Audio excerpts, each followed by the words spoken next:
সমাজে প্রচলিত আছে ঈদের দিন গরু কুরবানির সাথে 7 ভাগের মধ্যে একটা ভাগ দিয়ে দেওয়া। এটা হলো আপনার তৈরি করা ইসলাম। এই ইসলাম আল্লাহর নবী রেখে যায়নি। কুরবানি আলাদা ইবাদত, আকিকা আলাদা ইবাদত। খুব ভালো করে মনে রাখবেন, কুরবানির একটা ভাগের মধ্যে আকিকার নাম ঢুকিয়ে দিবেন। এই প্রথা আপনাকে কে শিক্ষা দিল?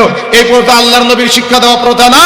কুরবানি টোটালি আলাদা ইবাদত, আকিকা টোটাল আলাদা ইবাদত। এমনকি ঈদের 7 দিন আগে যদি কোনো বাচ্চা জন্মগ্রহণ করে, আপনার যদি সামর্থ্য থাকে কুরবানিও করবেন, আকিকাও দিবেন। কিন্তু যদি সামর্থ্য কম থাকে আকিকা দিবেন, কুরবানি পরবর্তী বছর করবেন। কথা কি বুঝেন নাই?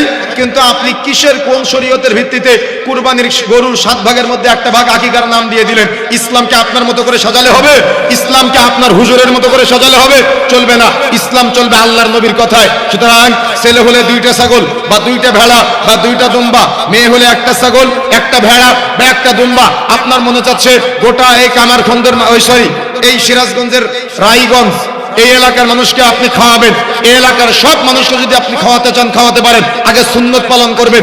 ছাগল ভেড়া বা দুম্বার যে সিস্টেম আছে, ছেলে হলে 2টা বা মেয়ে হলে একটা, এই সুন্নতটা পালন করার পরে আপনি চাইলে 5টা গরু জবাই করে মানুষকে খাওয়ান, আনন্দ করে, আমার কোনো আপত্তি নাই। কিন্তু আগে আপনাকে সুন্নাত পালন করতে হবে। কথা কি বুঝতে পেরেছেন? আগে আপনাকে সুন্নাত পালন করতে হবে।